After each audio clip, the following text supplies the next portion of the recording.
the mixed culture, see the United States of America that it boils down to, and those people that really get out and do the work. Today, we want to honor Elaine West. Before I get to that, Jerry, I want to honor you too, because you sure as heck earned it, I'm sure.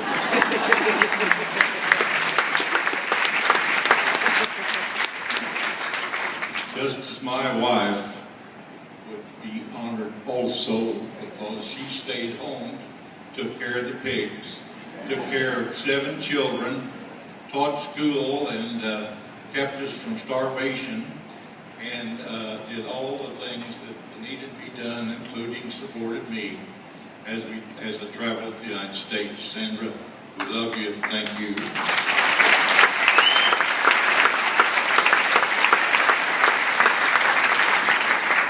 Elaine thought about leadership on the way up, and maybe it's a little bit hard to define, and I'm not going to take a lot of time trying to find big words to do that.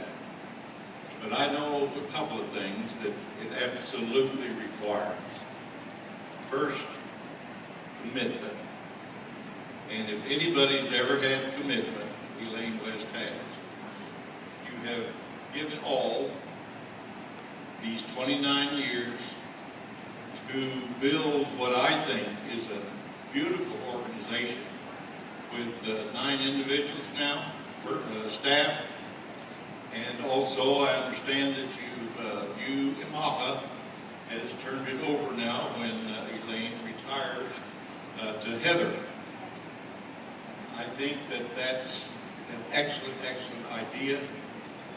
They'll be seamless in regard to what you're doing, and also it is to me an honor to Elaine for you to continue this type of quality work.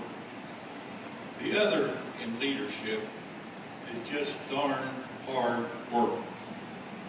And I remember the young lady, no, I'm sorry, Jim Johns, it was you, you're not an alumni, Jim Johns said that she believed in, I'm sorry, John Jones, Jalama, stated that she believed in a united effort together. Just this one time, we organized this thing, Mama, with 19 community action agencies. We turned it over to Elaine several years later, not too many years later, and asked her to guide, direct, organize, and sponsor and PR all the things that community action needed. And I just want to compliment you more than anything else of how in the world you led or sometimes pushed 19 executive directors of community action, which would be worse than trying to herd a cats through a gate. It's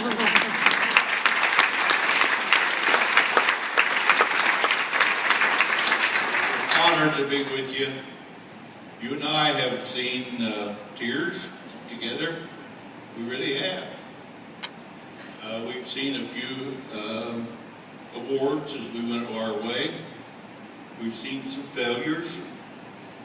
We've not agreed on everything, but I think Maka has been the best for it. We honor you. I honor you. I'm glad to be here today, and Sandra also.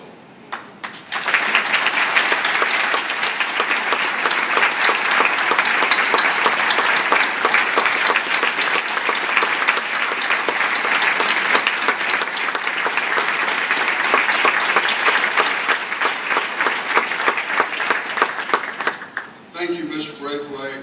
Those are very powerful words coming from an individual such as yourself, and we appreciate your taking the time to come and be here today and to share your thoughts with us, and I know that it's extremely important to Elaine. I'll continue with my speech now.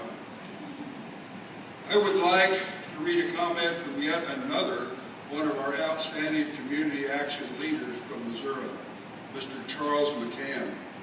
He writes, Elaine is a community action icon from the same mold as Charles Braithwait, called to serve the best interests of the poor, and in doing so has served the best interests of all people. When I think of Elaine, I take the courage of rhetoric describes community action as being the voice of the poor. Elaine has lived the ethic and takes that courage. The ethic requires meddling, but it isn't easy to meddle. It takes courage. The ethic requires one to stand up, but it isn't easy to stand up and say something is not right when everyone else is passive or silent. It takes courage. Elaine is courageous and, among other things, I personally saw her save an agency because of that courage. As MACA Executive Director, she not only remained a courageous visionary voice of the voiceless, she became a courageous visionary voice for the community action movement as well. The criteria for the Charles Braithwait Award set the bar high, and I have personal knowledge that Elaine has more than met that criteria. Elaine has earned the Charles Braithwait Award many times over, and I am glad that she has been selected to receive it. Charles McCann, CCAP Emeritus, July 11, 2013. Now, if you'll indulge me with my personal comments for just a moment. I have known our award winner for the past 15 years. In that time, I have never met an individual more dedicated to the mission of her life.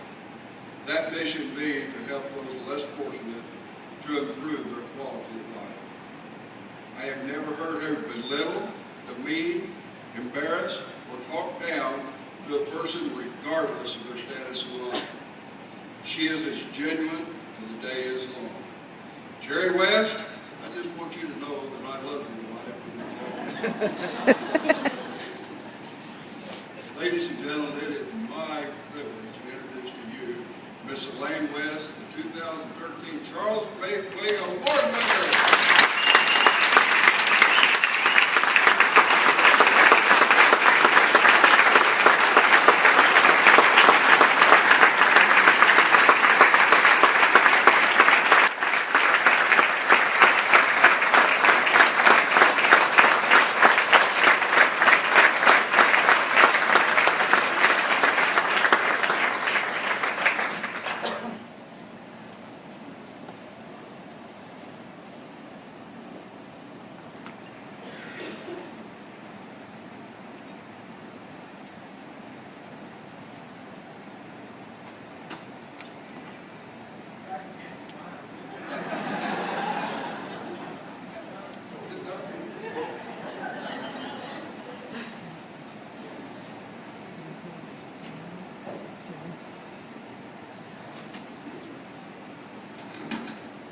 You know me, if I get a chance to talk at the microphone, I will.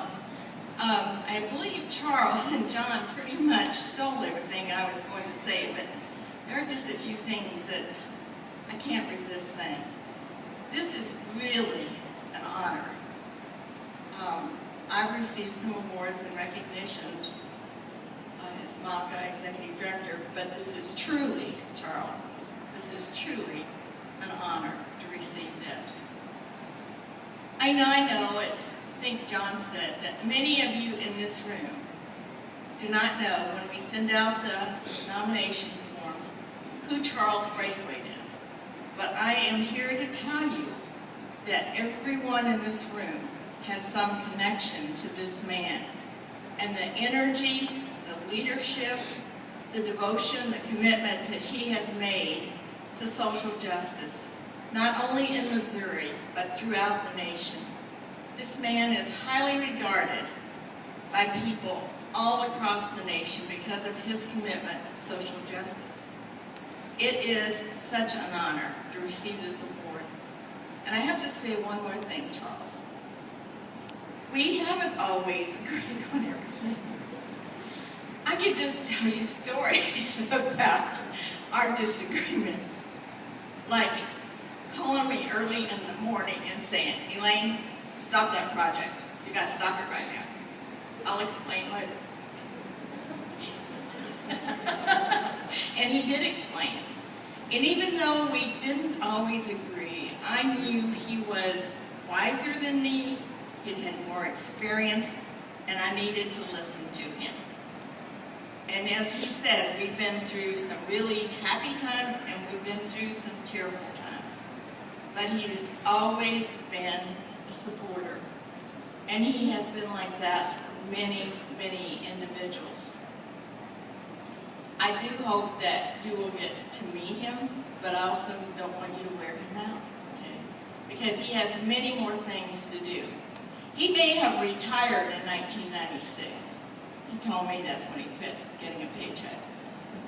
He will never retire.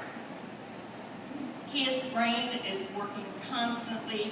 He's in tune to everything that's going on nationwide. He will not quit. And for that, I have so much respect for him. So this is an honor, and this is all about you, Charles. Thank you.